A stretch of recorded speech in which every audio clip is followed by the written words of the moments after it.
Hello everybody, I am back yet again, this time doing my top 10 favourite wrestling compilations. Why am I doing my top 10 favourite wrestling compilations? Well, I wanted to follow up my top 5 worst DVDs.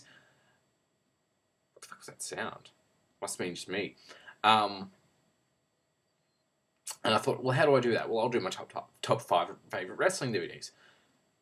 I couldn't narrow it down. I'll do my top 10 wrestling shows. Wrestling DVDs. Couldn't narrow it down. I thought, well, I'll just narrow it down into categories. And this doesn't mean I'll be doing wrestling shows or documentaries or shoot interviews. It just means for the time being, I'm just going to be doing a top 10 compilation video. And I thought, top 10 compilations, because that's the most natural for me to do.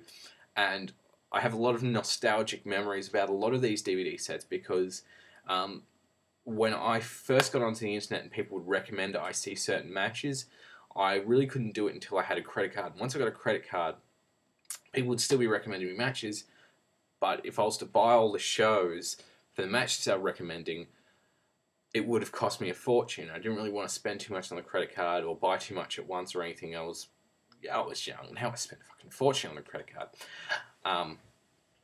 Or PayPal. Fuck my money.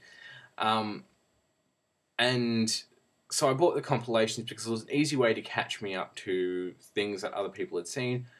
And basically, my top 10 favourite compilations and the honourable mentions, I think are all things that I think they're all compilations that wrestling fans should have, should make an effort to get. Having said that, I'll get straight into it. The first one, my first honorable mention is the Kenta Kobashi GHC title collection run. You can find it on IVP videos. It's a 3-disc set. No, not 3-disc set. There's 3 volumes, each are $3. I recommend everyone get that. It was probably the best major title run in modern history. This next honorable mention isn't quite as good as that. It's the Toshiaki Kawada Triple Crown title run. I think you can get it on IVP videos. I got it off eBay, and it was in an actual case. It still is, but I'm not bringing it out because it's just an honorable mention. And it covers his All Japan title run in 2003 to 2005, which was quite good. Not quite as good as Kenta Kobashi's GHC title run, but it was good nonetheless. And then ECW's Most Extreme Matches, which was an early introduction outside of the Rise and Fall of ECW DVD to ECW, and it really introduced me to more stuff than I would have seen if I just watched the Rise and Fall of ECW. And the thing is, I'm surprised by the amount of people I speak to who claim to be ECW fans, or recent ECW fans. Who only became fans because more recently because of they were too young back in the day, or they didn't have it on TV or whatever, and they don't have this set, and I think it's a really good set that everyone should get. But yes, I'll start in the countdown. My number 10 favourite DVD is probably something that not a lot of people will actually like because of who it is, but it's the Best of Necro Butcher Choose Death Volume 1 and 2. While the match quality isn't always great, I think this is the best, or at least one of the best introductions to the modern American deathmatch wrestling. And Necro Butcher, who is one of the most captivating wrestlers of this generation because he is just so radically different. Unlike other deathmatch wrestlers, he doesn't need to go around to, say Nick Gage or Zandy or something. He doesn't need to go around saying how tough he is. You get who he is and what he's all about by his actual in-ring work. And how many teeth he has, and just what he looks like. He's just so unique, and it makes him really fun to watch, and you get really involved in a lot of his matches. I previously compared him to Hulk Hogan, and I'll compare him again. Neither of them are the best workers in the world, but fuck, they can draw you into a match. So that's why number 10 goes to Choose Death, the Best of Necro Butcher. Woo! Yeah. Number 9, I don't actually have a case for because it's in those little white envelopes with the plastic round see-through hole in the front. And it's the Best of Michinoku Pro. I got it from IVP videos. It's like a $30 set, but there was like 17 DVDs. And this was kind of my introduction to Lucha Res, which is Japanese Lucha Libre combined with Pro Res. And it's a really great thing to have, because when I first started watching it, while I was watching it for the wrestling matches, and there is a lot of good wrestling on it, and I mean a lot. I mean, it just covers from like 1992 or 1993, whichever year they started up. I think it was 92 or 93. I'm pretty certain it's one of the two. And it only covers till about 1997 for me. I think there's more volumes of it now, because it's 17. It was 17 volumes when I got it, and I mean to get the rest of them.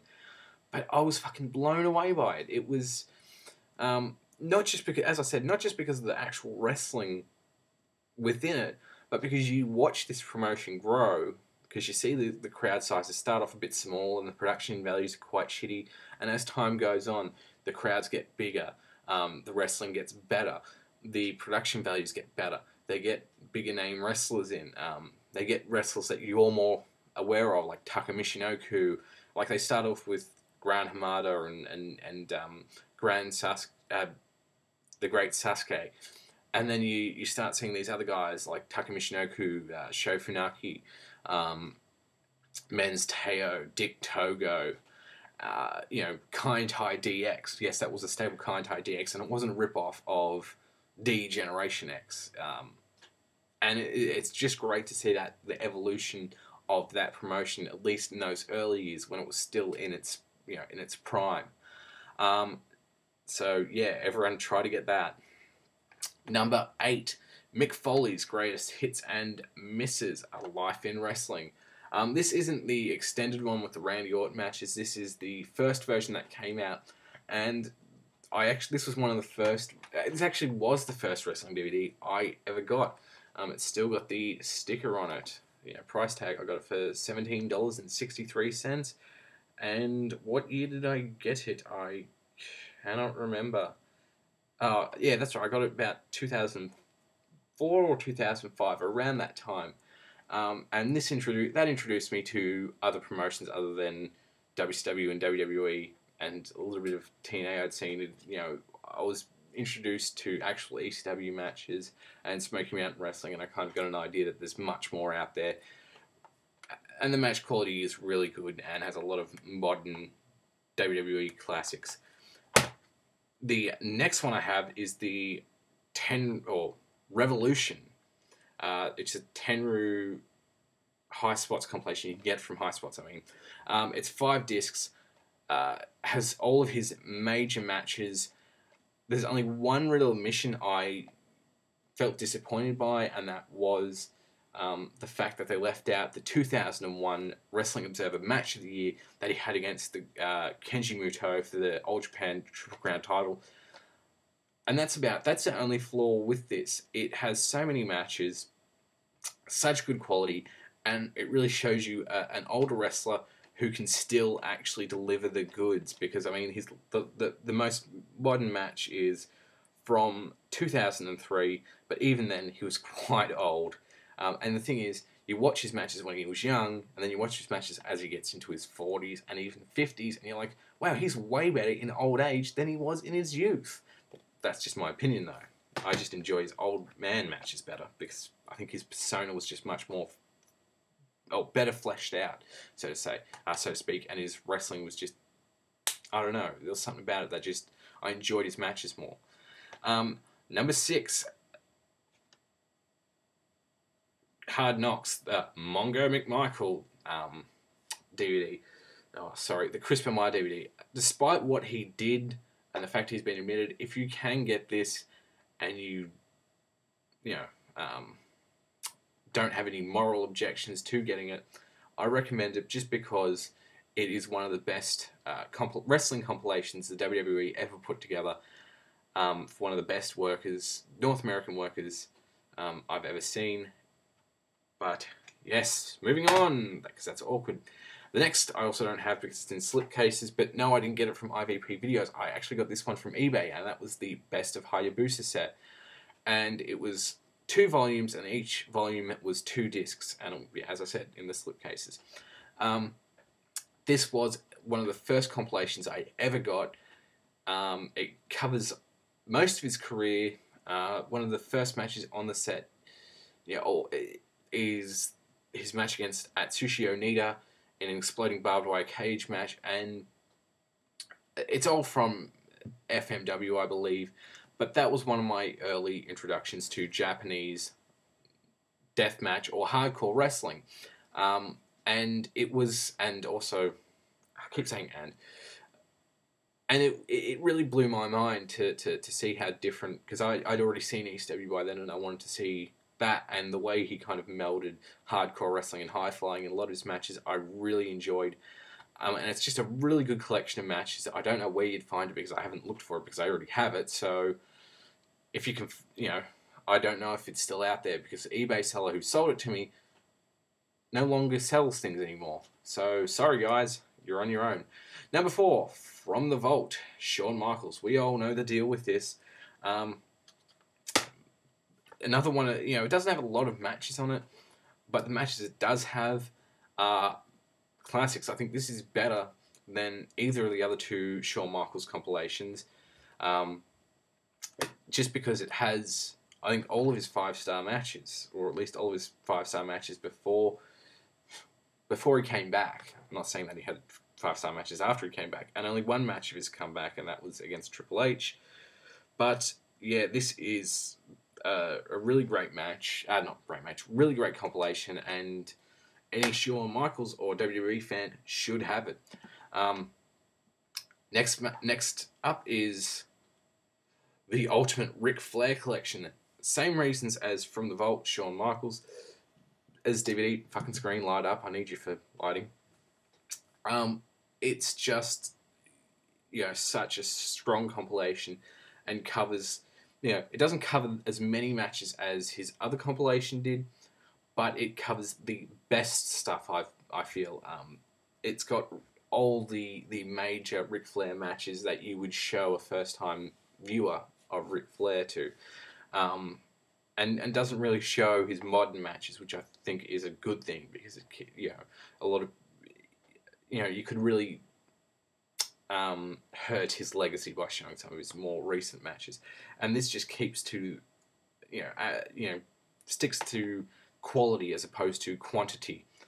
The next up is the Misawa versus Kawada DVD set. You can get it from IVP Videos. It chronicles all their matches. One of the great feuds in wrestling. One of my, it's got a lot of my favorite matches in it. There's not much other, part that I can say other than it's got a lot of 5-star matches in it. It's just such a good quality compilation, and a lot of people will probably disagree with me on what I choose as number 1. And number 1 is the Kobashi the history of Misawa versus Kobashi, 1990 to 2004. And this is very similar in terms of, watching Misawa versus Kawada. But I enjoy this one more because I enjoyed a lot of the Kobashi versus Misawa matches more than I enjoyed the Misawa versus Kawada matches. Though I will say that there are some matches, or there's about 1 or 2 matches maybe on the Kawada Misawa collection that are actually better than the Misawa Kobashi. I feel the Misawa Kobashi collection, this one has more good matches on it. It's more well-rounded. But that's just my opinion. A lot of people aren't going to agree. This is another thing where it's really cool to see the progression of their careers, where it starts off with Tiger Mask 2 versus a young Kenta Kobashi in 1990. It has a lot of their tag matches they had against each other. There's a few clip matches on there, but it's also got, the debut of the Burning Hammer, and it doesn't have it doesn't have every match. I think it does have every one of the singles matches and a lot of the better tag matches. Disc 3 is probably because it's got 4 discs, but disc 3 is probably the lowest quality, but that's only because it's got those tag matches on it. But yeah, many 5-star matches on this DVD. 10 out of 10 DVD here. Everyone go fucking get it. if you can. I got it from eBay. It's probably not around anymore, but you could probably get a similar type of compilation on IVP. That's enough. Bye.